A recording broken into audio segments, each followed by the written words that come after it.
Hey everybody, Chuck Barone here. It is Tuesday, January the 30th, 2024. Wow, this is going to be an amazing week, guys. Today the market holding its breath, kind of waiting to see, because we got a big day tomorrow. We got Powell day tomorrow and all kind of data coming. So the market today kind of not knowing exactly which way to go, finishing mixed, crazy numbers. I think the market, like I said, there's just not a lot of real direction.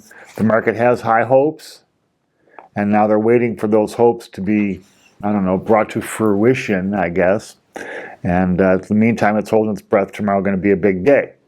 Anyway, before I get rambling away, let me take a half a second and welcome everybody to the show. And as always, thank you guys for your support. You guys showing up and watching these videos keeps us rocking and rolling. We appreciate you guys. All right, so let's talk about the markets today. So the market's end mixed. I think the consensus pretty much already is in as far as what the Fed is going to do tomorrow. I think it's pretty much a 100% lock. The Fed will do nothing as far as changing rates tomorrow. There won't be a cut. There won't be an increase. There'll be the big moment of the day is going to be Powell's presser, and we'll talk about that a little more. So the market kind of now just waiting to see what's going to happen, even though they already know what's going to happen. It's silly. So market's mixed today. The Dow, the narrowest part of the market, up 133 points. It's earnings driven there. Sitting at 38,467 for the Dow, a good number. The NASDAQ giving back 118 points. It's been rallying up the past few days. Now giving back a nice chunk of that. But still sitting above 15,000 at 15,509. The S&P falls 2 points today. 4,924. Sorry, it's going to be one day this week. We're not going to break the record on the S&P 500. And I guess today is that day. So the markets, the broader markets, not so great. You had the narrow market up. The more techy, speculative part of the market down, and the middle of the market, the regular old S&P, the broader market, basically sitting in neutral, minus 2 points. Bond market also mixed today with a weird looking thing. So the 10-year actually goes up in value. Investors buying the 10-year. Yields coming down 3 basis points. The 10-year now yielding 4.06%. The 2-year actually rises, so the 2-year selling off.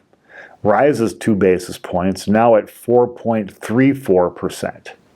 So the inversion now getting a little bit spreading out again, back up to 28 basis points. It was looking like it was going to narrow down and flatten out. It looks like it's going to reverse itself. Now again, tomorrow and the rest of this week, huge data coming. Federal Reserve, jobless claims, you got the jobs report for January, you got all kind of data coming that's going to move these markets. So I guess a little bit of uncertainty, probably a prudent thing right now, right? So the stock market mixed, bond market mixed, the dollar basically flat, comes down 1 basis point on the index, 103.43 for the dollar, still a good solid number for the dollar. Not any real news there to report. Gold and silver also mixed today. You had gold rallying up $3.80. So gold now at $2,037.60 for an ounce of gold. Silver falls 4 cents. $23.14 for an ounce of silver. I gotta say, I'm surprised. I thought silver would be kind of leading the charge by now. It's not happening, but you're going to see that happen.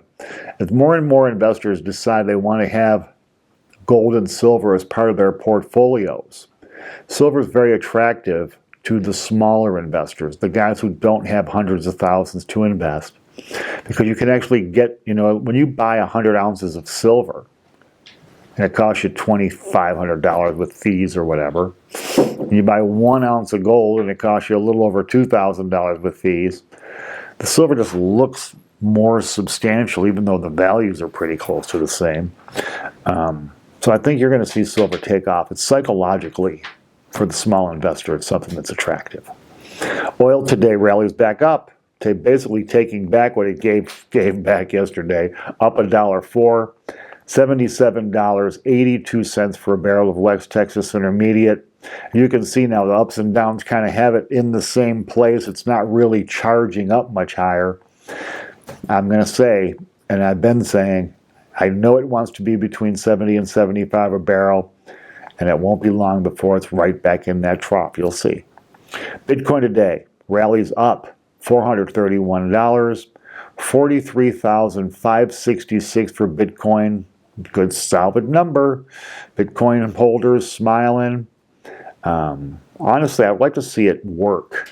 I think that we need some alternatives, especially stuff. I don't know. Again, I don't know so much about Bitcoin, but it would be nice to see something that's not like the stock and bond markets, so heavily regulated, where there's just, it's only about the professionals and the little guy has no shot there. Bitcoin could be the equalizer. We'll see how it all plays out over the next years. It's going to be long term. All right, so let's talk about news you guys need today. As I mentioned, tomorrow is Powell's Day. Oh, it's going to be a big day, guys. Now, we already know, well, the FOMAC meeting will end tomorrow, and it's pretty much known. I wouldn't say it's 100%, but it's close as you can be without 100%, that the Fed will leave rates unchanged at the end of the meeting. So no rate cuts coming at least tomorrow, right?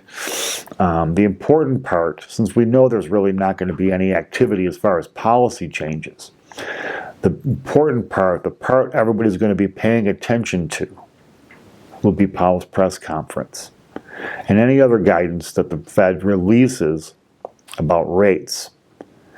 We already know and we have talked about ad nauseum how the market feels about rate cuts. We also know ad nauseum how I feel about them. I just don't think we're going to get the cuts that the market is looking for. As I've said before, the market, the Fed needs a reason to cut rates. They don't just cut rates because they raised them. Typically, there's some economic reason they need to stimulate the economy or whatever, they've tried to prevent a recession or whatever it is that causes them to cut rates. We're not having any indication that that's necessary right now, so I think they're going to be a little more cautious there, okay? But the market's looking at the language. The Fed releases their little, I don't know what the right word for it is, but their little press thing they put out at the end. And the language they're looking at kind of gives clues as to what any policy changes the Fed's contemplating going forward. So what happened was, before it was the Fed will tighten, what's the right here, paraphrasing, the Fed will tighten as need be, blah, blah, blah. Then it went down to additional policy firming. Now they're looking to see if that gets changed to something a little less, additional policy firming as needed. Now they're going to see, that's the part of the language they're really looking to study to see if there's any change in that language which would indicate a change in Fed policy, moving from tightening and firming to loosening. So that's going to be fascinating. I mean, can you believe that out of all of 2 days of the Federal Open Market Committee meeting, everything that's going to go down, all the speculation, the Brazilians of dollars spent on this, they're looking at one sentence in the press release. The beat goes on, guys.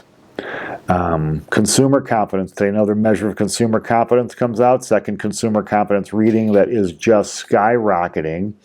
Consumers feeling much better about the economy, feeling much better about the inflation outlook going forward, not expecting inflation to really be any kind of issue for the next 2 years. Well, I'm glad the consumers are confident. I don't know what they're basing that confidence on. Hope, or maybe the guys who are cheering for Trump hoping a new president, the guys who are cheering for Biden hoping we're going to get rid of an old president. I don't really know what's spurring this consumer confidence gains. Price is still elevated, not rising as fast. Gasoline coming down a little bit. I actually got to pay under $4 a gallon, a miracle. So maybe that's what it is. People, we know that wages have been going up, and actually, the debate is, have they gone up more than the inflation has? And I leave that to your own interpretation. I believe that they have. So it's fascinating stuff here, and we'll see how, we know we're going to get a tremendous amount of data. We'll see, can this stuff hold up? Consumers are historically very fickle. All right, they change their minds very quickly as far as if they're happy or not happy. Right now, though, it seems to be consumers feeling like the economy is doing good. Consumer confidence really taking off. This index came in at 115, indicating a high level of confidence, up from 110 last month. Wow, go, go, go, consumer confidence. Now, this is the weird one I wanted to talk about a little today. This is interesting. Here's a weird stock tip-off that I was reading about today. It was very interesting to me. It said that Januaries during an election year, so the month of January during an election year, the stock market usually stinks pretty bad. Stock markets are up in January only 11% of the time during an election year. Now, this is election year January is only, not every January, just every fourth year in January. The markets are going to give you the tip-off of how they're going to do that year just by watching January. Now, only 11, so you know 1 out of 10 times they're going to be up in January, basically, right? Analysts had a lot of different views on why the month is typically not a good month, especially during an election year when we figure the markets are going to try to be gentle and not tip the election one way or the other, right? But the finish is the best part, guys. The finish is whenever the market is up in January of an election year, it is a 100%, never missed, 100% of the time, the market's going to end the year up. Not only is the market going to end the year up, the average gain with a positive January during an election year, the average gain 15.6%. So January going to end up this election year. It looks like pretty handily. And it looks like that's going to be an indicator the stock market going to gain around 15% this year. I got to say, I love these little weirdnesses. These analysts that find these things, it's pretty impressive to me. But this is a pretty strong indicator. When you have, it's a rarity for January to be up in an election year. So just to have that is rare. But the indication that it shows is a big gain for stocks. We'll see if it holds up this year. We'll watch that. I'm making a note here, and we'll follow along and see if it sticks to true to form. A couple quick hits before I go today. I was just reading Google. They were laying people off all year last year. It cost them more than $2 billion in severances to fire people last year. Must be nice to get fired from Google, I guess, right? U.S. housing prices still continuing to rise, hitting another record in November, making housing affordability even worse for people who already couldn't afford to get in houses. And I think it's moderated a little bit in December and January. We'll see what the next reading comes out. And UPS today announcing 12,000 layoffs from their workforce, trying to bring their costs down, had a crappy quarter. As we know, they just settled with the union, giving their drivers some pretty fat raises.